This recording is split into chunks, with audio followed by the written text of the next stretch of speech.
Uma voz quebrou o silêncio do meu coração e disse: Deixe sua terra natal e a casa de seu pai, e vá para a terra que eu vou te mostrar. Essa voz não era audível aos ouvidos, mas era mais clara e poderosa que o rugido de qualquer tempestade. Farei de você uma grande nação. Abençoarei aqueles que te abençoarem, e amaldiçoarei aqueles que te amaldiçoarem, e através de você todos os povos da terra serão abençoados. Essas foram as palavras do Senhor que marcaram o início da minha história. Eu sou Abraão, nascido como Abrão em Ur dos Caldeus, uma próspera cidade da Mesopotâmia, onde os rios Tigre e Eufrates alimentam a terra com vida. Meu pai Terá era um homem respeitado, mas nossas vidas eram comuns, marcadas pelas estações e rituais de uma sociedade politeísta. O chamado divino foi ao mesmo tempo um despertar e uma ruptura. Farei de você uma grande nação. Eu te abençoarei e engrandecerei seu nome, e você será uma bênção. Gênesis 12. Como poderia alguém como eu, um mero mortal entre tantos, ser o escolhido para tal destino?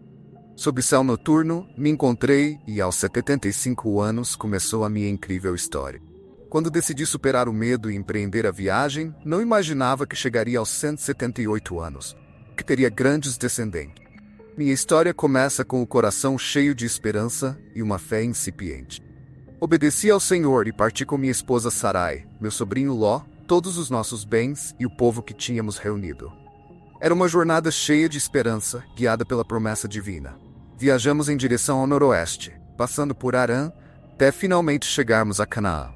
Canaã, uma terra de colinas onduladas e vales férteis. Era uma região diversificada habitada por povos cananeus em cidades-estados fortificadas, cada uma governada por seu próprio rei. A vida em Canaã era diferente da de Ur. Aqui os campos e vinhedos se estendiam até onde a vista alcançava, e o cheiro de oliveiras e figueiras enchia o ar. Percebemos que, embora a terra diante de nós fosse rica e promissora, estava ocupada por outros povos e culturas. Viajei pelo país até o lugar sagrado de Siquém, sob o carvalho de Moré. Naquela época, os cananeus eram os donos daquelas terras. Foi lá que o Senhor me apareceu novamente, prometendo-lhe a terra para meus descendentes. Então mudei-me para a região montanhosa a leste de Betel, e entre Betel e Ai estabeleci meu acampamento. Construí um altar ao Senhor e invoquei o seu nome, marcando cada local da minha estadia com um ato de fé e devoção. Apesar da nossa fé, não demorou muito para enfrentarmos uma fome severa. Perguntei-me por que fomos trazidos a este lugar enquanto olhava para o céu em busca de resposta. A viagem ao Egito com seus celeiros cheios foi feita com pesar, sabendo que estávamos sendo testados. A promessa do Todo-Poderoso de cuidar de minha família e de mim me confortava. Não tenha medo, Abraão, eu sou seu escudo, sua recompensa será muito grande. Consciente da beleza de Sarai e temendo pela minha vida, nossa estadia no Egito foi marcada pela dissonância entre a opulência dos palácios e a escravidão de muitos de seus habitantes. O Senhor infligiu grandes males ao faraó e seu povo por causa de Sarai.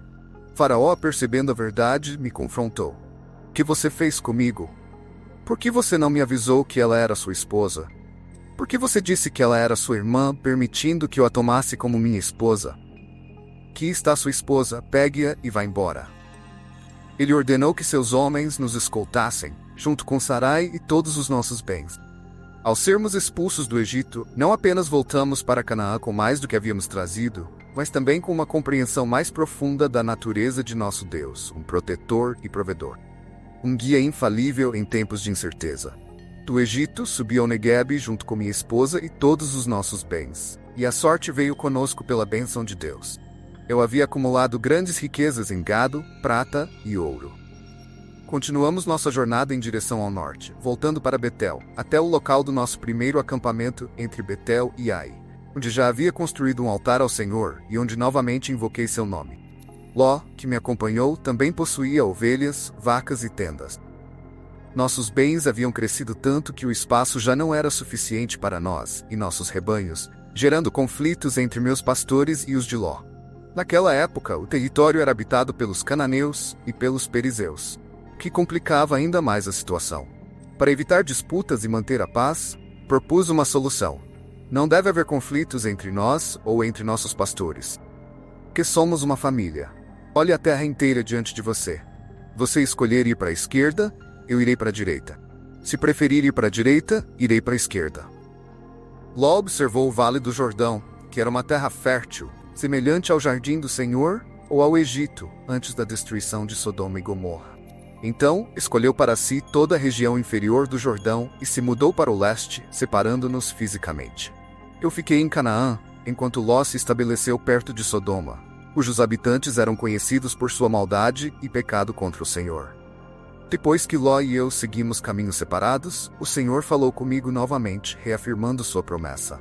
Levante os olhos e olhe de onde você está para o norte, sul, leste e oeste. Porque toda a terra que você vê, eu darei a você e a seus descendentes para sempre. Farei seus descendentes tão numerosos quanto o pó da terra. Se alguém puder contar o pó, poderá contar seus descendentes. Seguindo o comando do Senhor, percorri toda a extensão da terra, consciente da promessa divina, e me foi concedida. Finalmente mudei meu acampamento e me estabeleci próximo ao bosque de carvalhos de Manre, em Hebron, onde construí um altar ao Senhor. Comunguei com ele, agradecendo por sua orientação e as promessas de bênção para mim e meus descendentes. Um dia, o Senhor apareceu para mim, enquanto eu estava sentado na entrada da minha tenda, no bosque de carvalhos de Manre. Olhei para cima e vi 3 homens parados por perto. Sem hesitar, corri em direção a eles desde a entrada da minha tenda e me curvei ao chão em sinal de respeito e hospitalidade, dizendo-lhes: Meu Senhor, encontrei favor aos seus olhos. Peço-lhe que não passe sem parar diante do seu servo.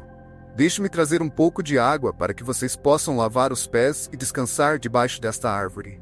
Vou trazer um pedaço de pão para que possam recuperar as forças antes de continuar o caminho. Eles concordaram, dizendo: Faça como você disse. Fui imediatamente para a tenda onde estava Sara e pedi-lhe urgentemente que preparasse 3 medidas da melhor farinha e fizesse uns bolos.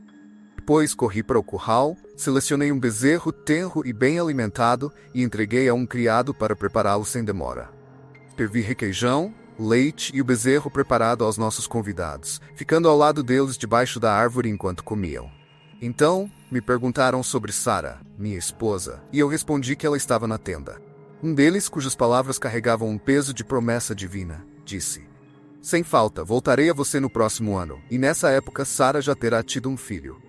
Sara, que ouvia desde a entrada da tenda, riu interiormente em descrença, com a ideia de experimentar o prazer da maternidade e da paternidade em nossa avançada idade. O Senhor, consciente do riso de Sara, me questionou: Por que Sara riu, pensando que não pode ter um filho na sua velhice? Existe algo impossível para o Senhor? Voltarei a você na mesma época no próximo ano, e Sara terá um filho. Sara, com medo, negou ter rido, mas o Senhor afirmou: Sim, você riu. Após a partida dos homens em direção a Sodoma, refleti sobre o propósito divino e me preparei para me despedir deles.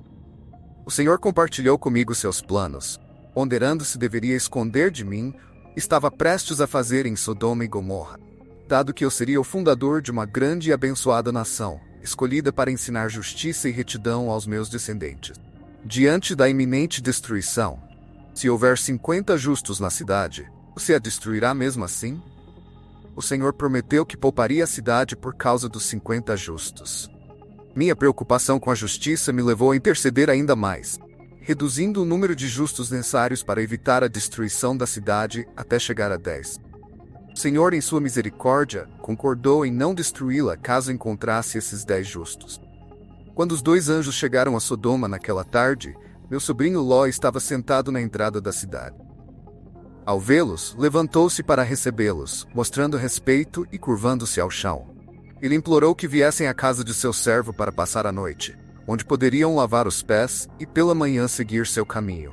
Embora inicialmente relutantes em passar a noite na praça, Ló insistiu tanto que eles finalmente aceitaram sua hospitalidade e foram para sua casa. Lá, Ló preparou uma refeição para eles, assou pães sem fermento, todos comeram juntos. Não demorou muito para que os homens de Sodoma, dos jovens aos mais velhos, cercassem a casa, exigindo que Ló entregasse os homens para que pudessem abusar deles. Saindo para enfrentá-los e fechando a porta atrás de si, Ló implorou que não cometessem tamanha vileza, chegando a oferecer suas 2 filhas virgens em vez de permitir que prejudicassem seus convidados. Numa decisão desesperada que mostrava seu compromisso em proteger aqueles que estavam sob seu teto. A multidão, porém, rejeitou sua oferta e ameaçou tratá-lo pior do que aos outros. Justo quando tentavam forçar a entrada, os anjos intervieram, salvando Ló e cegando os agressores, de modo que não conseguiram encontrar a porta. Mais tarde, os anjos revelaram a Ló o propósito de sua visita. Ló tentou avisar seus genros, mas eles não o levaram a sério. Ao amanhecer, diante da hesitação de Ló, os anjos o pegaram pela mão, junto com sua esposa e filhas, e os levaram para fora da cidade pela misericórdia do Senhor. Uma vez salvos, os anjos avisaram Ló para fugir para as montanhas sem olhar para trás. Ló temia não conseguir chegar tão longe e pediu refúgio numa pequena cidade próxima, Zoar. O anjo concordou e permitiu que Ló e sua família se refugiassem lá. Quando o sol nasceu e Ló chegou a Zoar, o Senhor destruiu Sodoma e Gomorra com enxofre e fogo do céu. A esposa de Ló, desobedecendo a ordem de não olhar para trás, transformou-se numa estátua de sal. Na manhã seguinte, voltei ao lugar onde estava diante do Senhor e observei horrorizado a fumaça da destruição subindo da terra. Embora o julgamento divino tenha caído sobre Sodoma e Gomorra, o Senhor lembrou-se de sua promessa a mim e salvou Ló, um testemunho da justiça e misericórdia divinas. Mesmo em meio ao julgamento, a devastação daquelas cidades foi um sombrio lembrete das consequências do pecado e da importância da obediência a Deus. Mudei-me para a região de Gerar, onde mais uma vez disse que Sara era minha irmã. Abimeleque, rei de Gerar, tomou Sara para seu palácio. Porém, naquela noite, Deus apareceu a Abimeleque em um sonho e o avisou de que estava prestes a cometer um grave erro ao tomar Sara, pois ela era minha esposa. Abimeleque, surpreso e assustado com o sonho, defendeu sua inocência diante de Deus, alegando que havia agido de boa fé com base nas informações que tanto Sara quanto eu lhe havíamos dado. Deus, em sua misericórdia, respondeu dizendo que sabia da sua inocência, que por isso havia intervindo para impedi-lo de pecar contra ele. Ordenou-lhe que devolvesse Sara e acrescentou que eu, sendo profeta, intercederia por ele para que não morresse. Na manhã seguinte, Abimeleque convocou seus servos e contou-lhes o ocorrido, causando grande medo entre eles. Então ele me chamou e me confrontou, perguntando por que eu havia agido de tal forma, expondo-o e seu reino ao risco de cometer um pecado tão grave. Em minha defesa, expliquei que acreditava que naquela terra não havia temor a Deus e que temia pela minha vida por causa de minha esposa. Também revelei que, embora tivesse dito que Sara era minha irmã, não estava mentindo completamente, pois ela era de fato minha meia-irmã e também minha esposa. Eu havia combinado com Sara que, onde quer que fôssemos, ela diria que era minha irmã para nos proteger. Abimeleque, num gesto de boa vontade para reparar o mal-entendido, devolveu-me Sara e nos compensou com ovelhas, vacas, escravos e escravas, além de oferecer suas terras para que nos instalássemos onde achássemos melhor. A Sara, ele deu 1000 moedas de prata como forma de limpar sua honra. Após este incidente, intercedi a Deus por Abimeleque, sua família e seus servos, para que pudessem ter filhos novamente, pois Deus havia fechado os ventres de todas as mulheres na casa de Abimeleque por causa de Sara. Deus ouviu minha oração e curou a todos na casa de Abimeleque, demonstrando mais uma vez sua misericórdia e poder. O Senhor visitou Sara e a mim de forma milagrosa, cumprindo sua promessa de uma maneira que superou todas as nossas expectativas. Sara concebeu e me deu um filho em minha velhice, assim como Deus havia anunciado. Ao nascimento do nosso filho, dei-lhe o nome de Isaque, obedecendo a Deus em todos os momentos. 8 dias após seu nascimento, circuncidei Isaque, seguindo fielmente as instruções divinas. Naquela época, eu tinha 100 anos, um testemunho do poder e fidelidade de Deus. Sara, transbordando de alegria, exclamou: Deus me deu motivo para rir e todos os que souberem disso rirão comigo. Nunca imaginamos que em nossa velhice, seríamos abençoados com a alegria de ter um filho. No dia em que Isaque foi desmamado, celebrei com um grande banquete, marcando o início de uma nova etapa em nossas vidas. Porém, nem tudo em nossa família era motivo de comemoração. Um dia, Sara observou Ismael, o filho que Agar me deu, zombando de Isaque.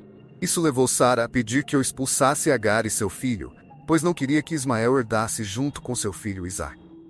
Quando Agar e Ismael estavam em uma situação desesperadora no deserto, Deus interveio, garantindo-lhes um futuro e proteção divina. Ismael cresceu no deserto, tornando-se um arqueiro experiente, e sua mãe o casou com uma egípcia. Naquela época, Abimeleque e Ficol, chefe do seu exército, reconheceram a bênção de Deus sobre a minha vida e procuraram garantir uma relação de lealdade mútua comigo. Jurei tratá-los com a mesma lealdade que me tinham mostrado, apesar das tensões que surgissem. Houve um conflito por um poço que os servos de Abimeleque haviam usurpado. No entanto, conseguimos chegar a um acordo e celebramos uma aliança, selada com a troca de presentes e um juramento em Berseba, que significa Poço do Juramento. Após esses acontecimentos significativos na minha vida, um dia Deus decidiu me testar. Ele me chamou, Abraão. Respondi, aqui estou eu, sempre pronto para ouvir sua voz. Foi então que ele me deu uma instrução que faria tremer o coração de qualquer pai. Leve seu único filho Isaque, quem você tanto ama, vá até a região de Moriá e ofereça-o em holocausto na montanha que eu lhe indicarei. Não posso descrever a tempestade de emoções que me invadiu naquele momento. Mas com fé inabalável em Deus, levantei-me cedo no dia seguinte, preparei meu burro e, junto com 2 dos meus servos e meu amado filho Isaque, partimos. Cortei a lenha para o sacrifício e segui em direção ao local que Deus havia indicado. No terceiro dia da nossa viagem, de longe pude ver o destino. Disse aos meus servos para esperarem com o burro enquanto eu e Isaque continuávamos. Vamos adorar e depois voltaremos. Isaque carregou a lenha e eu o coloquei no altar. Quando estendi a mão para pegar a faca e cumprir o que a voz do céu havia me ordenado, ouvi: Abraão, Abraão. Era o anjo do Senhor me chamando. Respondi: aqui estou eu. E o anjo me instruiu a não machucar o menino, demonstrando que meu temor a Deus era genuíno, por não ter negado meu único filho. Olhei e vi um carneiro preso pelos chifres em um arbusto. Peguei-o e o ofereci em holocausto no lugar de meu filho. Aquele lugar chamei de O Senhor Proverá, uma afirmação que se tornou um testemunho da provisão e fidelidade de Deus. O anjo do Senhor me abençoou pela segunda vez, prometendo grandes bênçãos. Juntamente com meus servos, voltamos para Berseba, onde continuei a viver, refletindo sobre a profunda lição de fé e obediência que Deus me ensinou na montanha de Moriá. Sara, minha amada esposa, viveu 127 anos.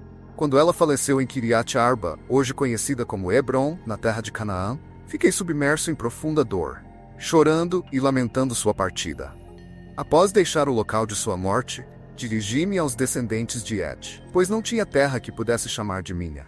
Disse-lhes: embora eu seja apenas um estrangeiro residente entre vocês, imploro que me concedam a propriedade de um túmulo para enterrar minha esposa. Queria adquiri-lo pelo preço justo para estabelecer um túmulo familiar entre eles.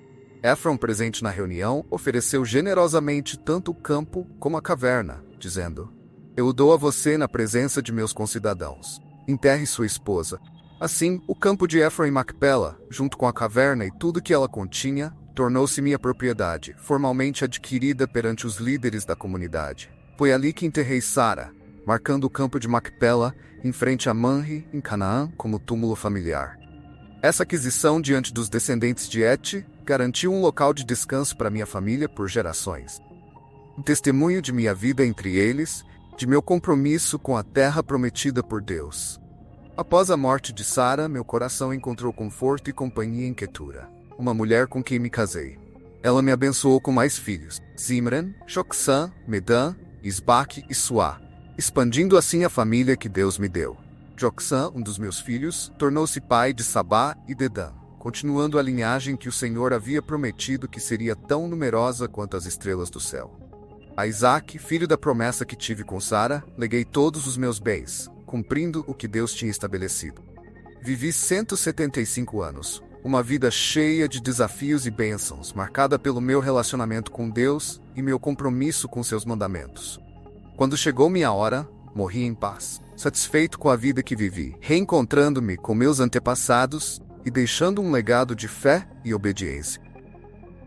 Meus filhos Isaque e Ismael, apesar das distâncias e diferenças, uniram-se para me enterrar no túmulo familiar que havia adquirido, na caverna de Macpela. Espero que esta história inspire as gerações futuras a confiarem em Deus. Se gostou dessa história, se inscreva-se no canal de seu like, compartilhe esse vídeo para ajudar mais pessoas. Até o próximo vídeo.